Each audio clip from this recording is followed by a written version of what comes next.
इंदिरा गांधी कृषि विश्वविद्यालय में एक पेपर नहीं बल्कि 2 पेपर लीक हुए हैं और एंडोस्कोपिक कैमरे का प्रयोग किया गया है और इसमें एक जबलपुर का प्रोफेसर भी शामिल है। और ये साले मामले का जो पूरा खुलासा हुआ है ये पुलिसी कार्रवाई के बाद हुआ है, जिसमें 6 लोगों को गिरफ्तार किया गया है और अन्य आरोपी भी शामिल हो सकते हैं, ऐसा पुलिस का कहना है। और ये खेल बहुत लंबे समय से चल रहा था। इस पर बात करने के लिए हमारे साथ डीसीपी क्राइम राजनाला सर मौजूद हैं।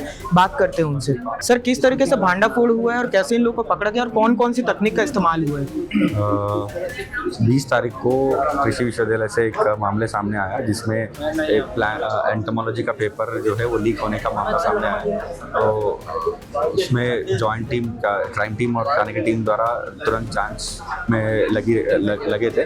तो उसमें हमको लीड्स ये मिला कि भारती कॉलेज जो दुर्ग का है उसका एक प्रोफेसर के द्वारा पेपर लीक करने का हमको लिंक मिला था। जो स्टूडेंट्स जिसको पेपर मिला है उन्हीं लोगों से हमको लीड मिला है। तो टीम जो है तुरंत दुर्ग जाके प्रोफेसर को गिरफ्तार किया। तो और प्रोफेसर के कब्जे से हमको एक एंडोस्कोपी डिवाइस मिला है जिसके माध्यम से वो जो बंद लिफाफा में जो क्वेश्चन पेपर है उसको स्कैन करने में सफल हुआ। तो नीचे छोटा सा उसका छेद करके लिफाफे का उसके अंदर वो एंडोस्कोपी का कैमरा डाल के पूरा क्वेश्चन पेपर का स्कैन किया है और टोटल 18 क्वेश्चंस में 15 क्वेश्चंस उसने कॉपी करके स्टूडेंट्स को भेज दिया है। पूछताछ में ये भी सामने आया कि उसने 7 तारीख को और एक प्लांट पैथोलॉजी का भी एक पेपर था उसको भी लीक करने का मामला सामने आया है। सर, इन लोग में जो प्रोफेसर है वो कहाँ के रहने वाले और जो पेपर खरीदे वो कहाँ के रहने वाले? प्रोफेसर मूलतः जो है जबलपुर एमपी का रहने वाला है।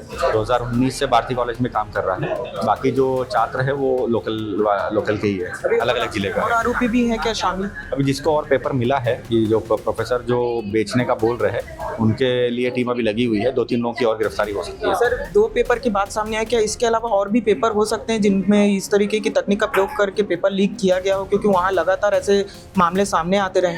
अभी तक तो 2 ही पेपर का एक्सेप्ट कर रहा है। हमारे सामने भी 2 ही पेपर का जानकारी सामने मिला है। अब इसमें और कुछ है तो जांच में पता चलेगा। आखिरी सवाल लेकर सर, कौन सी धाराओं के तहत कार्रवाई करेंगे और जो अभी नया कानून पारित हुआ है लोकसभा में तो उसमें भी क्या बोलते हैं उसको लेके भी कुछ लागू होगा क्या फिर पुरानी धाराओं के तहत ही कार्रवाई होगी? अभी तो 316 BNS और छत्तीसगढ़ सार्वजनिक परीक्षा अधिनियम के तहत FIR किया गया है। अभी नया धारा केस में नहीं किया। इसमें 10 साल की सज़ा है तो अभी तो उसी केस में FIR किया है। जी बिल्कुल। तो आप देख सकते हैं कि लगातार पेपर लीक के जो मामले हैं वो इंदिरा गांधी कृषि विश्वविद्यालय से सामने आते रहे हैं। और देखिए, अभी तक बात हो रही थी कि एक पेपर लीक हुआ है, लेकिन अब जो खुलासा सामने आया है उसमें बताया जा रहा है कि 7 तारीख को भी पेपर हुआ था और वो पेपर भी लीक हुआ है कायदे से, तो वो पेपर भी निरस्त होना चाहिए। और सबसे बड़ी बात, इतना बड़ा खेल चल रहा था एंडोस्कोपिक कैमरे की मदद से क्वेश्चंस को रिकॉर्ड करके पेपर बना के बेचा जा रहा था और ये सब हो रहा था प्रशासन की नाक के नीचे। और इससे पहले भी पेपर लीक हो चुके हैं।